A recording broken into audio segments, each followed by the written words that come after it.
É bem mais... É chato. Legal é medicina legal. Lei orgânica é chato. Medicina legal? Medicina legal, é divertido. Isso é de investigação? Tá dentro da investigação. Eu trabalhei 5 anos no departamento de homicídios. Trabalhei com local de crime. E... Então, assim, uma pessoa foi morta. Você chega lá e você precisa analisar o local, descobrir o que aconteceu, qual foi a arma que foi utilizada, quais são as lesões que aquela pessoa sofreu, né? Então a gente estuda tudo isso dentro de medicina legal. Toxicologia, traumatologia, asfixiologia, sexologia, tudo dentro da medicina legal. Entendi. É um misto de investigação com medicina, com direito. Ô, louco. Então, dá um exemplo. Por exemplo, rolou um crime, sei lá. Vou te dar vou dar um caso. Me dá um caso. Um caso legal. Então imagina que você chega num local de homicídio e você vê a vítima é um homem, ele tem uma corda em volta do pescoço e ele está preso no registro do banheiro. Sabe o registro do banheiro? Aquele negócio que fica lá em cima, né? Aquela que você fecha e tal. Então, aquilo normalmente é uma estrutura bem forte, às vezes as pessoas usam para se matar. Coloca lá a cordinha e tal e ele está lá naquela posição. Aí você chega lá e você começa a ler o corpo. Entender quais são os sinais que estão, os sinais característicos de asfixia e tal, e você percebe que não está batendo muito certo. Porque, por exemplo, os livores cadavéricos, né? Hoje, você, a Cris, a gente tem mais ou menos 6 litros de sangue circulando no corpo. Tá? E tem uma bomba, que é o coração, que está bombando esse sangue. Quando a gente morre, o coração para de bater. Então o sangue ele funciona, né? Ele vai parar de circular por força da bomba, ele vai se depositar. Quando ele se deposita, ele forma essas manchas. E essas manchas têm uma relação com a forma como o corpo está.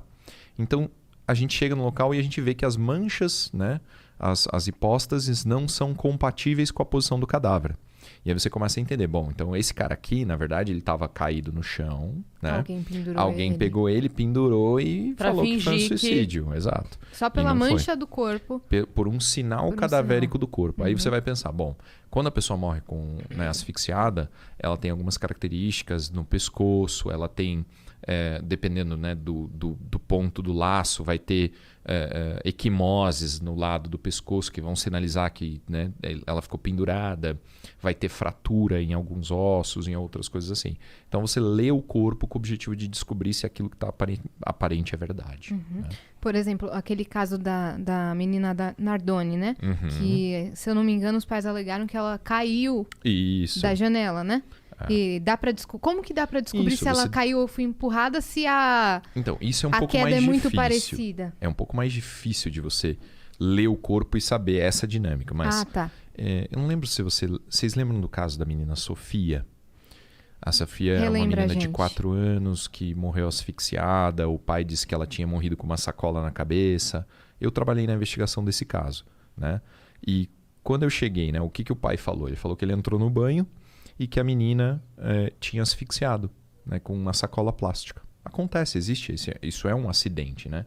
Aqui a gente da não criança tem nenhuma, brincar, né? A gente não tem nenhuma sacola plástica na mão, mas a sacola do supermercado ela é muito fininha e ela forma uma válvula na boca da criança, né? Quando ela expira, o ar sai e quando ela inspira, faz um decréscimo de pressão e o saco plástico vem em direção à boca e faz essa válvula e impede a respiração.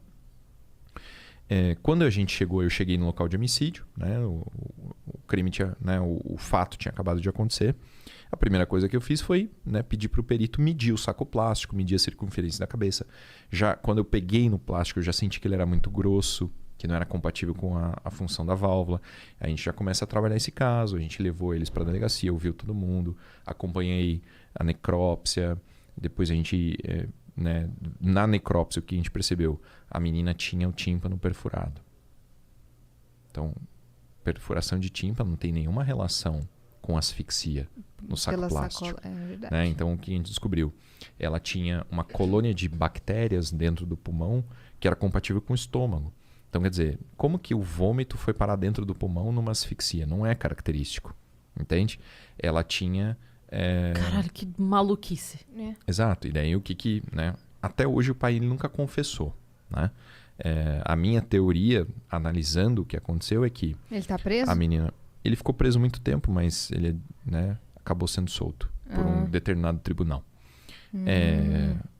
Ele... Na minha teoria, ele deve ter dado um tapa na menina, porque ele é destro e era o ouvido esquerdo dela, que estava perfurado. Então ele deve ter dado um tapa na menina, perfurou o tímpano. Perfuração de tímpano causa uma dor muito grande, muito intensa, a criança chora. Às vezes, quando a criança chora muito, ela não vomita. Né? Ela, então, chorou, vomitou, ele deve ter tentado tampar a boca dela, por causa do choro, a intensidade e tal, no desespero.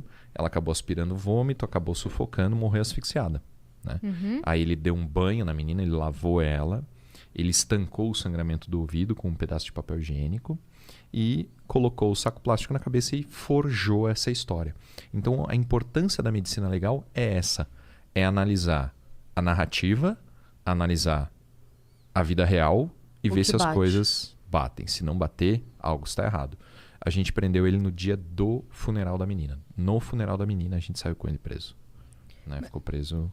Mas como vocês puderam prendê-lo? Eu representei pela prisão preventiva, né? Temporária e depois a preventiva dele. Mas não foi flagrante delito. Né? Entendi. Mas aí você apresentou essa teoria... Isso, a gente ficou 3 dias sem dormir. A primeira vez que eu dormi foi no necrotério, esperando a necrópsia. A segunda vez que eu dormi nesses 3 dias foi no fórum, esperando o juiz da prisão.